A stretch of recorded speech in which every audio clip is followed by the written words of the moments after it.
सम्माननीय साथियों एवं प्रिय विद्यार्थियों, जय हिंद। इस कालखंड में हम आगत ध्वनियों के संदर्भ में चर्चा करेंगे और आगत ध्वनियों के अंतर्गत नुक्ता क्या होता है, नुक्ता किन किन वर्णों में प्रयोग किया जाता है, साथ ही नुक्ता वाले वर्ण जिन शब्दों में प्रयुक्त होते हैं और बिना नुक्ता वाले जो शब्द होते हैं उनमें क्या अंतर है, अर्थात उनके अर्थ में क्या अंतर होता है, इस संदर्भ में हम जानकारी प्राप्त करेंगे। जैसा कि आप यहाँ देख रहे हैं आगत ध्वनियां, और विशेष तौर से हम आगत ध्वनियों के अंतर्गत नुक्ता के बारे में जानकारी प्राप्त करेंगे।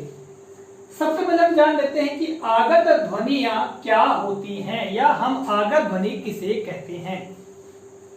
ऐसी ध्वनियां या उच्चारण जो अन्य भाषाओं जैसे कि उर्दू, फारसी, अंग्रेजी से हमारी भाषा हिंदी में आए हैं, आगत ध्वनियां कहलाती हैं।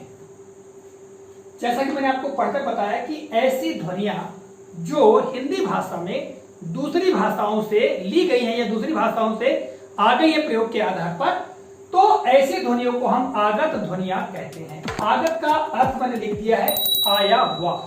नाम से स्पष्ट है, आगत शब्द कहें या आगत ध्वनि कहें। यदि आगत ध्वनि की बात है तो आगत ध्वनि का आशय होगा कि आई हुई ध्वनियां, अर्थात दूसरी भाषाओं से हिंदी भाषा में आई हुई ध्वनियां जिनका प्रयोग हम अपने विचारों के आदान प्रदान के लिए करते हैं, हम उन्हें आगत ध्वनियां कहते हैं।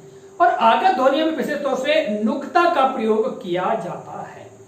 चलिए अब हम बात कर लेते हैं नुक्ता की। तो नुक्ता क्या होता है, मैंने यहां लिखा है क, ख, ग, ज और फ वर्णों के नीचे बाएं तरफ, यानी वर्ण जो वर्ण है, मैंने यहां लिखा है कि क, ख, ग, ज और फ, इन वर्णों के नीचे बाएं तरफ यानी बाईं ओर, जैसा कि आप यहां देख रहे हैं ये बाईं ओर, ठीक है, जो बिंदु लगाया जाता है उसे नुक्ता कहते हैं।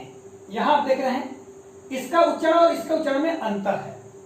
इसका उच्चारण हम क करते हैं, इसका क, ठीक है, इस बार ये ख और ये खो, इस तरह इसका उच्चारण ग, इसका उच्चारण ग, और इसका उच्चारण है ज, और यहां पर करेंगे ज, और इसका उच्चारण फ और इसका उच्चारण फ।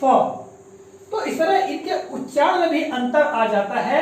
इन वर्णों का उच्चारण परंपरागत वर्णों से थोड़ा भिन्न होता है, जैसा कि मैंने भी आपको उच्चारण करके बताया। हो सकता है कि इसमें आपको अंतर करने में थोड़ी दिक्कत हुई हो, किंतु जब मैं इसका उच्चारण कर रहा हूं तो मुझे पता है कि इनका उच्चारण में मैं अंतर कर रहा हूं। जैसे मैंने यहां बोला, ये बोला मैंने फ के बाद सीधे अ की ध्वनि आती है, ठीक है, आपको सुनाई देता होगा फ, ठीक है, पर इसका उच्चारण करेंगे तो फ, ठीक है, इस प्रकार उच्चारण होता है, ठीक है। और नुक्ता जो शब्द है, यह शब्द उर्दू भाषा का शब्द है, ठीक है, नुक्ता। तो आप इनके उच्चारण को भी समझ गए होंगे। ये बार बार प्रयास करने के पश्चात ही हमको समझ में आएगा कि इनमें क्या अंतर है। परंपरागत व नुक्ता वाले समुच्चारित शब्दों के अर्थ में अंतर। विद्यार्थियों, अब हम नुक्ता और बिना नुक्ता वाले शब्दों में अंतर को समझने के लिए कुछ उदाहरणों को देखते हैं। यहाँ आप देखेंगे कि शब्दों का एक जोड़ा दिया हुआ है, ठीक है, और उन शब्दों में एक शब्द में बिना नुक्ता वाला वर्ण और दूसरे शब्द में नुक्ता वाला वर्ण प्रयुक्त किया गया है, और ये दोनों जो शब्द हैं वो समुच्चारित है। जैसा कि ऊपर शब्द लिखा गया समुच्चारित, अर्थात समान उच्चारण वाले शब्द। हमारे मुख से जो वर्तनी होगी वो लगभग एक समान लगेगी, किंतु थोड़ा सा बिल्कुल सूक्ष्म अंतर आपको देखने को मिलेगा। तो हम इनके अर्थ को समझते हैं। यहां पर देखिएगा, पहले जोड़े में पहला शब्द है बिना नुक्ता वाला खुदा, ठीक है, और इसका अर्थ होता है जमीन का खोदा हुआ भाग। जमीन पर यदि कहीं कुछ खुदाई कर दिया जाए तो हम उसका प्रयोग कर सकते हैं खुदा। वाक्य में प्रयोग करेंगे तो जैसा ऐसा बोल सकते कि आप उधर से ना जाए, उधर खुदा हुआ है, मतलब वहां जमीन खोद दी गई है। किंतु नुक्ता वाला वर्ण जहां पर है, जिस शब्द में है, उसका उच्चारण कैसे होगा, एक खोदा। अब यहां पर इस खुदा का मतलब होगा भगवान या ईश्वर, या हम इसको अल्लाह कहते हैं, ठीक है। तो आप समझ गए होंगे। अब हम आगे देखते हैं दूसरे शब्द के जोड़े। यहां देखिए अर्क, इस अर्क का मतलब है सूर्य, और यहाँ पर क में नुक्ता लगा हुआ है, इस हो जाएगा अर्क। अर्क का मतलब होगा रस। ठीक है, अगला जो देखेंगे तो यहाँ पर बिना नुक्ता वाला है ये शब्द सजा, और इस सजा का अर्थ है सजाना। जैसे वाक्य में प्रयोग करें, इस कमरे को सजा दीजिए। ठीक है, किंतु नुक्ता वाला वर्ड देखिए, इसका उच्चारण क्या होगा? सजा, और इस सजा का अर्थ होगा दंड। ठीक है, और चौथा जोड़ा है यहां पर देखिए बिना नुक्ता वाला जरा, और इस जरा का मतलब होता है बुढ़ापा, और यहाँ पर जरा, इस जरा का मतलब होगा थोड़ा। तो यहां पर देखिएगा ज और ज, इसमें अंतर है उच्चारण में, तो इनके अर्थ में भी अंतर आपको देखने को मिला। आगे हम देखते हैं पांचवा जोड़ा, यहाँ पर बिना नुक्ता वाला खार, इसका मतलब होगा छार, और यहाँ पर नुक्ता लग गया है इस खा में, तो यह हो जाएगा खार, तो इस खार का मतलब होगा कांटा। और आगे देखेंगे छठवां जोड़ा बिना नुक्ता में सखी, इस सखी का मतलब होगा सहेली। ठीक है, और जब नुक्ता लग जाएगा खा में क्या हो जाएगा? सखी, और इसका अर्थ होगा दाता या दानी।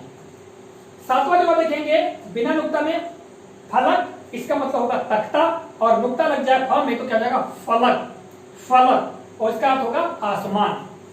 आठवां जोड़ा देखेंगे बिना नुक्ता में जमाना, इस जमाना का अर्थ होगा व्यवस्थित करना, या बर्फ को जमाना या आइसक्रीम जमाना, ये ऐसे हो जाएगा, तो व्यवस्थित करना या ठोस करना। ठीक है, इसका मतलब हुआ ये जमाना का मतलब।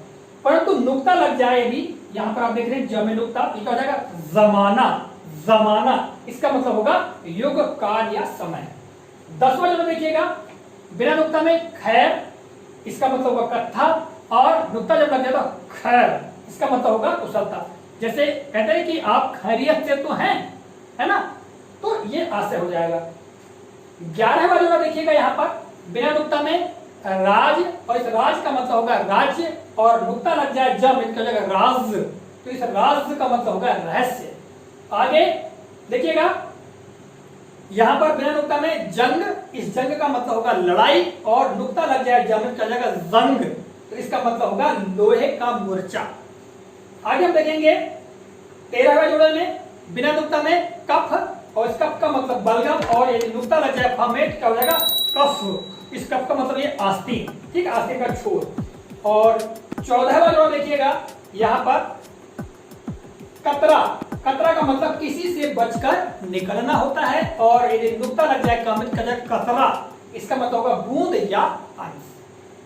तो विद्यार्थियों साथियों, मैंने यहाँ पर आपको उदाहरणों के माध्यम से समझाने का प्रयास किया, और इसके उच्चारण में भी आपको थोड़ा अंतर बताने का प्रयास किया। हो सकता है कि आपको अंतर समझ में न आया हो, क्योंकि ये समुच्चारित है, एक समान उच्चारण वाले हैं। ठीक है, देखिएगा आजकल जो नुक्ता का प्रयोग है, जो कि अरबी और फारसी भाषा से हिंदी में आए हैं, तो हमारी हिंदी भाषा में इनका प्रयोग अब लुप्त प्राय हो रहा है, यानी इनका प्रयोग जो है वो लुप्त हो रहा है, इनका प्रयोग नहीं किया जा रहा है, नुक्ता का प्रयोग नहीं किया जा रहा है। तो इसका अर्थ कैसे समझते हैं? किसी वाक्य में जब शब्दों का प्रयोग किया जाता है और नुक्ता न लगा जाए, तो उसके जो साथ में जो वर्ण शब्द आए हैं उनके आधार पर उसका अर्थ लगा लिया जाता है। जैसे यहाँ पर देखिएगा ये जंग, इसका हम प्रयोग करते हैं। यदि मैं ये कहूं कि लोहे में जंग लग गया है, तो यहाँ पर जंग का अर्थ होगा लोहे का मोर्चा, और यदि हम ये कहें कि सिपाही जंग पर गए, तो यहाँ पर जंग से ऐसा क्या हो जाएगा? लड़ाई से हो जाएगा। इसी प्रकार यदि हम शब्दों का प्रयोग करते हैं जिसमें नुक्ता नहीं है, किंतु जो उनके साथ में शब्द आते हैं, जिस वाक्य में शब्द आते हैं, उनके आधार पर हम उनका अर्थ समझ लेते हैं। अगली बात मैं आपको बताना चाहता हूं कि हिंदी के 5 वर्ण ऐसे हैं जिनमें नुक्ता का प्रयोग किया जाता है, जैसे कि आप यहाँ देख रहे हैं क, ख, ग, ज और फ। इनमें नुक्ता का प्रयोग होता है, और नुक्ता लगाने पर इनके अर्थ में परिवर्तन हो जाता है। हिंदी भाषा की ये बारीकियों को भी समझना हमारे लिए आवश्यक है। ये आगत ध्वनियां हैं, ठीक है।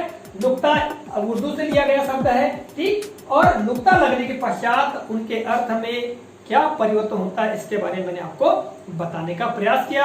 आशा करता हूँ ये जानकारी, यह वीडियो आपको काफी रोचक और ज्ञानवर्धक लगा होगा। इसी आशा और विश्वास के साथ अब इस कालखंड में विदा लेता हूँ। अगले कालखंड में किसी नई जानकारी, नए प्रकरणों को लेकर आपके समक्ष पुनः उपस्थित होऊंगा। तब तक के लिए नमस्कार, जय हिंद, वंदे मातरम।